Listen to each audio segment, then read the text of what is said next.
Eles me ligaram dizendo que a escritora Glória Pérez ia colocar na novela Explode Coração o depoimentos de mães que tinham seus filhos desaparecidos. Assim, quando eles me ligaram para fazer o convite, na hora eu aceitei. Porque durante 3 meses eu bati na porta de todas as emissoras de televisão, de rádios, de jornais, e eu ouvi a mesma frase em todos os lugares que eu fui.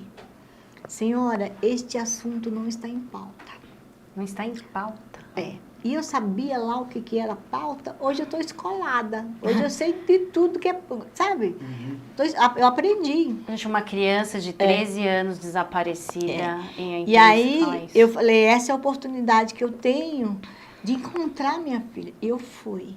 A primeira vez eu fui sozinha. Quando eu cheguei no Rio, tinha tanta mãe. Nem sei falar quantas mães tinham ali. Para mim, foi um choque de realidade, porque até então eu estava vivenciando essa experiência sozinha, entendeu? Eu não conheci, durante esses 3 meses que eu procurei a minha filha aqui, eu não tive, assim, o conhecimento de nenhuma mãe que estava vivenciando a mesma situação que eu. Eu achava que era só eu, porque eu não conhecia.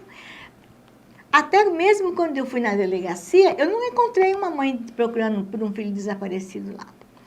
Então, eu falei, e assim, uma coisa que eu observei naquelas mães foi a união, a irmandade delas ali. Todas unidas com a mesma dor, cada uma com a sua história, cada uma... a única diferença ali eram as idades e as circunstâncias do desaparecimento, né? E aí nós não conseguimos gravar naquele dia, porque estava chovendo muito no Rio. Mas na semana seguinte eu voltei, e aí foi comigo uma outra mãe, que é a Vera, e por coincidência, as nossas filhas se chamam Fabiana. A dela desapareceu na região do Jaraguá e a minha desapareceu em Pirituba. É a mesma idade? Com a mesma idade. Meu Deus. A dela foi para a escola e não teve aula e voltou. Só que ela não voltou para casa. Ela desapareceu nesse trajeto? Nesse trajeto. E até hoje também ela não foi localizada. Nossa. Já fazem 31 anos que a Fabiana está desaparecida. Fabiana Renata. E aí, na semana seguinte, foi quando eu conheci a Vera, né? Mas só tinha nós duas lá de São Paulo. Pensamos, será que só nós temos filhas desaparecidas? Aí, conversando com a doutora Cristina Leonardo, que era a coordenadora do Centro Brasileiro, ela disse, não, nós temos bastante mães de São Paulo. É que elas não vieram porque não tinham condição financeira para pagar a passagem, né? E eles também não tinham como patrocinar. Eu gravei a novela, naquele dia tinha 72 mães. Nossa. Nós gravamos na cidade cenográfica, em Jacarepaguá, e eu tinha certeza, eu saí dali com essa certeza, que o dia que fosse mostrado o meu depoimento, eu ia encontrar minha filha. É a novela principal da Entendeu? Globo. Porque eles davam um ênfase muito grande para o caso, para o depoimento. Para o problema. Como a Glória Pérez faz em todas as suas novelas, ela aborda um tema, né? E o desaparecimento, você ficava ali segurando o cartaz do seu filho, você falava como foi que ele desapareceu, e no final você fazia um apelo. Ou, se alguém tivesse visto, né, até mesmo o seu próprio filho. Então, eu voltei com essa perspectiva de que eu ia encontrar minha filha através da novela Explode Coração. Porque era uma novela no horário nobre, na maior emissora de televisão. Então, a chance de eu encontrar minha filha era praticamente assim, ó, que imediato. Eu gravei a novela numa semana. Na semana seguinte, eles mostraram o meu depoimento. Eu não assisti, porque eu estava na faculdade. E aí, no dia seguinte, eu fui procurada por 2 jornalistas, de 2 grandes jornais aqui de São Paulo. Agora o assunto estava em pauta, né? Aí, elas perguntaram para mim como foi que eu fui parar na novela Explode Coração.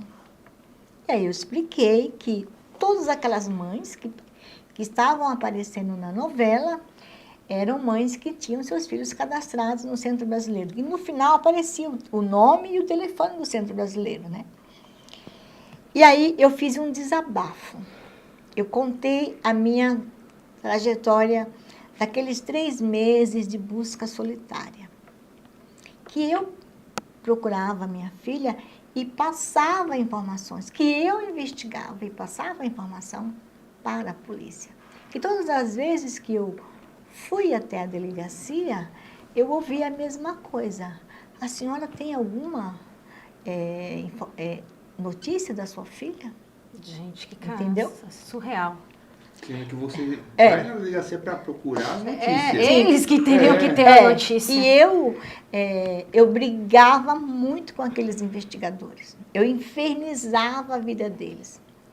Eu sabia o dia do plantão deles, então ou eu ia lá, ou eu ligava. E aí eu fiz um desabafo. Inconscientemente, ou talvez até de uma forma irresponsável, eu coloquei no último parágrafo da minha entrevista que se alguém estivesse passando pela mesma situação que eu e quisesse me ligar, deixei o número do telefone. Um telefone que nem meu era. O telefone era da dona da casa que eu morava. Quando a Fabiana desapareceu, eu mandei fazer vários cartazes e o número do telefone dela. E ela colocou uma extensão do telefone na minha casa. E, para minha surpresa, no dia seguinte, eu acordei por volta de umas 8 horas com o telefone tocando.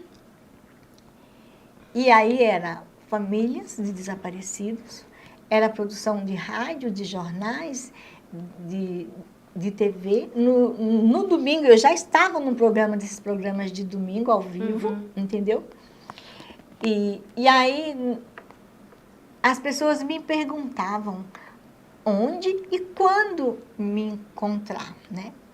E nos anos 90, a Praça da Sé era lá que acontecia as grandes manifestações, né, da sociedade civil. Por ser o marco inicial de São Paulo.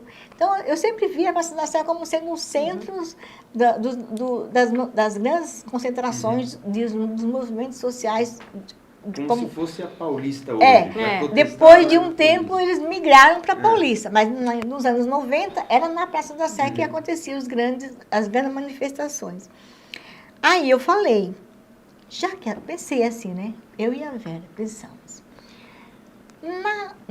Lá no Rio, as mães se encontram nas escadarias da Cinelândia. Então, vamos nos encontrarmos nas escadarias da Praça da Sé. E aí eu marquei com aquelas pessoas que no próximo domingo nós faríamos um ponto de encontro nas escadarias da Catedral da Sé. E aí no dia 31 de março de 96, eu cheguei por volta das 9 horas da manhã na Praça da Sé e aquelas escadarias estavam repletas de ponta a ponta, de mães. Para mim, sabe, eu não conhecia essa realidade aqui. Até então, eu não sabia que tinha tanta gente desaparecida nessa cidade. E aí, quando você olhava de longe, era até uma coisa bonita, mas quando você se aproxima, que você olha para aqueles rostos, você vê a tristeza, o sofrimento ali estampado no rosto daquelas mulheres. E eu percebi que elas ali estavam buscando ali o seu último fio de esperança, né? E uma das coisas que eu também observei era a falta de conhecimento pelos seus direitos daquelas mulheres.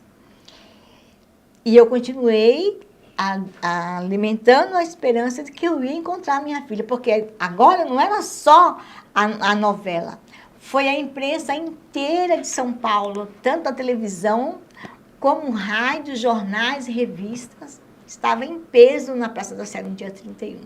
Então, você como jornalista, você sabe que a televisão trabalha com factual. E naquele momento nós éramos factual para a imprensa. E eu lembro que no mesmo dia saiu à noite no Fantástico. Nasceu em São Paulo um grupo, um movimento de mães que tem filhos desaparecidos, as Mães da Sé. E aí nós ficamos conhecidas como Mães da Sé, né? E a gente, durante muitos anos, nós íamos todos os domingos. De uns 10 anos para cá, a gente vai a cada 15 dias. Mas naquele dia, quando eu olhei para aquelas mães, eu tinha mãe que veio de Jaú, tinha mãe que veio de Campinas, São José dos Campos, Sorocaba, de várias cidades do interior. A partir daquele momento, eu transformei a minha dor numa luta, não só pela minha filha, mas por todas aquelas mulheres que ali estavam, né? E aí nasceu As Mães da Sé. Nasceu as Mães da Sé.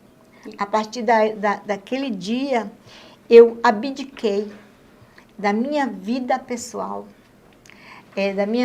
eu parei de trabalhar, ainda estudei um pouco e me dediquei a essa causa, né? E eu lembro que em dezembro, nós começamos o movimento em março, e em dezembro nós fizemos o primeiro seminário sobre desaparecidos em São Paulo. E nós tínhamos 48 pessoas encontradas. E as empresas começaram a nos procurar para divulgar as fotos dos desaparecidos nas embalagens de seus produtos. Ai, que maravilha. Então, de março até dezembro, vocês já acharam 48 pessoas com trabalho da sim, ONG? Olha que maravilha. Porque você via fotos das crianças desaparecidas nas embalagens dos produtos, molho de tomate, nas latinhas de óleo. Eu lembro que tinha uma rede de supermercado que colocava na sacolinha do supermercado. Tinha duas fábricas de calçado que colocava nas caixinhas de sapato. Algumas lojas de varejo colocava na propaganda, né? E assim, quanto mais a divulgação, maior era a chance da gente encontrar. E como tudo aquilo era novidade, né? As empresas queriam fazer o seu marketing social, entre aspas, colocando a foto das crianças desaparecidas na embalagem de seus produtos, e a gente ia encontrando, né? Com o passar do tempo, essa divulgação ela foi diminuindo. Hoje nem existe mais. Hoje a última parceria que nós fizemos foi com a Gina, que ela colocava as fotos na caixinha de palito, né? Mas a gente não encontrou nenhuma pessoa com essa campanha da Gina.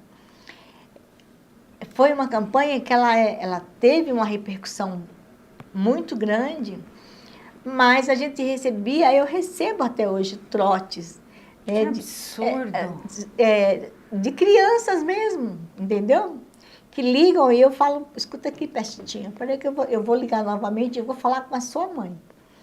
Então, nós não tivemos resultado, mas tivemos uma visibilidade muito grande. E trabalhar com desaparecidos, esse trabalho só dá resultado divulgando.